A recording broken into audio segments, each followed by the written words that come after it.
বাসর ঘরে নবজাতক শিশুকে কোলে নিয়ে যুবথুবু হয়ে বসে আছে 15 বছরের মেয়ে নুরা। পুরো নাম নুসরাত জাহান নুরা। ওর কোলে শিশুটি পুত্র সন্তান। তখন থেকে ছেলেটি কেঁদে চলেছে, কিন্তু নুরা কিছুতেই কান্না বন্ধ করতে পারছে না। বাচ্চাটা তো ওর নিজের সন্তান না, আর বাচ্চা সামলানোর অভিজ্ঞতাও ওর নেই। হয়তো অভিজ্ঞতা এতদিনে হয়ে যেত, তবে আল্লাহ তাআলা চাননি বলে আর হয়নি। অতীত মনে হতেই চোখের কোণ বেয়ে উষ্ণ তরল গড়িয়ে পড়ে। বাচ্চাটার কান্না কিভাবে বন্ধ করবে?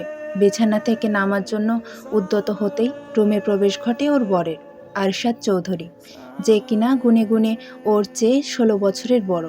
লোকটার গলার স্বর গম্ভীর। যখন কথা বলে নুরার রক্ত হিম হয়ে যায়। নুরা এখন পর্যন্ত লোকটার মুখের দিকে তাকিয়ে দেখেনি, শুধু গলার স্বর শুনেছে। আরশাদ গম্ভীর আর কিছুটা রাগে স্বরে বলে, তখন থেকে কাঁদছে, শুনতে পারছো না? খাওয়াচ্ছ না কেন ওকে? নুরা মিনমিন করে বলে, কি খাওয়ামো? এইখানে তো দুধ নাই। তোকে এনেছি কি করতে? তোর প্রাক্তন শ্বশুর শাশুড়ি তোকে কিছু বলেনি?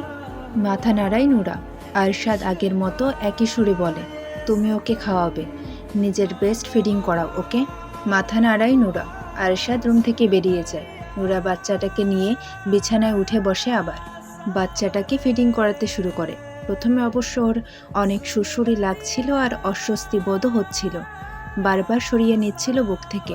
বাচ্চাটা খেতে পেয়েও আবার না পেয়ে আগের চেয়েও জোরে জোরে কাঁদতে শুরু করেছিল।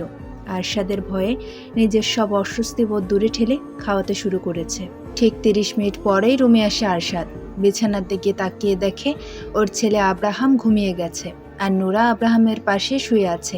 এই মেয়ে, ঘুমাতে বলেছি তোকে আমি। মাত্রই শুয়েছিল নুরা, চোখে ঘুমও ধরা দিয়েছিল। আরশাদের রাগী গম্ভীর স্বর শুনে ভয়ে তাড়াতাড়ি উঠে বসে। বিছানা থেকে নেমে শাড়ি চেঞ্জ করো, কথাগুলো বলে নিজের ড্রেস হাতে ওয়াশরুমে প্রবেশ করে। নুরা বন্ধ হওয়া ওয়াশরুমের দরজার দিকে তাকিয়ে উপরের দিকে মুখ তুলে তাকায়। বিড়বিড় করে বলে, আল্লাহ, কি এমন পাপ করেছিলাম আমি? আমার এত কষ্ট তুমি কেন দাও? এক জাহান্নাম থেকে তুইলা আইনা আবার কই ফেলাইলা? 10 লক্ষ টাকার বিনিময়ে 15 বছরের ধর্ষিতা নুরাকে কিনে এনে বিয়ে করেছেন আরশাদ চৌধুরী। অবশ্য নুরা শুধু ধর্ষিতা নয়, বিধবাও। যেই ছেলে ধর্ষণ করেছিল, বিচারের সময় গ্রামের মানুষ সেই ছেলের সাথেই ওকে বিয়ে দিয়েছিল। এমন ধর্ষিতা মেয়েকে অন্য কেউ বিয়ে করতে চাইবে না। তাছাড়া ওর বাবা মাও কেউ বেঁচে নেই, তাই ওর পক্ষ নিয়ে লড়াই করার মতো কেউ নেই। গ্রামের মেম্বার চেয়ারম্যান যা ফয়সালা করে দিয়েছিল, নুরার দারিদ্র ভ্যান চালক কাকা তাই মেনে নিয়েছিল। এছাড়া আর উপায় কি? তিনি তো নুরাকে আর কোথাও বিয়ে দিতে পারতেন না। এই সমাজে ভুক্তভোগীরা ন্যায় বিচার পায় না। ভুক্তভোগীদেরকেই কোণঠাসা করে রাখে সমাজ ব্যবস্থা। আর সেই ভুক্তভোগী যদি হয় নিম্নবিত্ত পরিবারের সদস্য, তাহলে তো কথাই নেই। নুরার সাথে অন্যায় হলেও ন্যায় বিচার পাইয়ে দেয়নি কেউ। ভ্যান চালক কাকাও সেরকম কোনো ব্যবস্থা নেয়নি তখন। তার অত টাকা পয়সা নেই মানুষের পেছনে পেছনে দৌড়ে দৌড়ে টাকা খরচ করার মতন। নুরারই বা আর কী করার ছিল? গ্রামের মানুষ যা করেছে সেটাই নিয়তি হিসেবে মেনে নিয়েছিল। বিয়ের 7 মাস পর স্বামী নামক সেই জানোয়ার ধর্ষক মানুষের হাতে গণপিটুনি খেয়ে মারা যায়। তখন নুরা 7 মাসের গর্ভবতী ছিল। স্বামী মারা যাওয়ার 3.5 মাস পর শ্বশুর শাশুড়ি মিলে ওকে 10 লক্ষ টাকার বিনিময়ে বিক্রি করে দিয়েছে আরশাদ চৌধুরীর কাছে। ওর ভাগ্যটা এত ভালো কেন? 14 বছর বয়সে এক পুরুষের লালসার শিকার হয়ে তার বউ হয়ে গিয়েছিল। 15 বছর বয়সে গর্ভবতী অবস্থায় আবারও বিধবা হয়ে গিয়েছিল। ভাগ্যের ফেরে আবারও 15 বছর বয়সে আর এক পুরুষের বউ হয়ে গেল আজ। এখানেও যে ভালো থাকবে না, সুখে থাকবে না, সেটা প্রথমেই বুঝতে পেরেছে। 10 লক্ষ টাকা দিয়ে কিনে এনে ওকে মোটেও রানী বানিয়ে রাখবে না আরশাদ, এটা বুঝতে পেরে গেছে নুরা। দেখা যাক ভাগ্যে আবার কি আছে।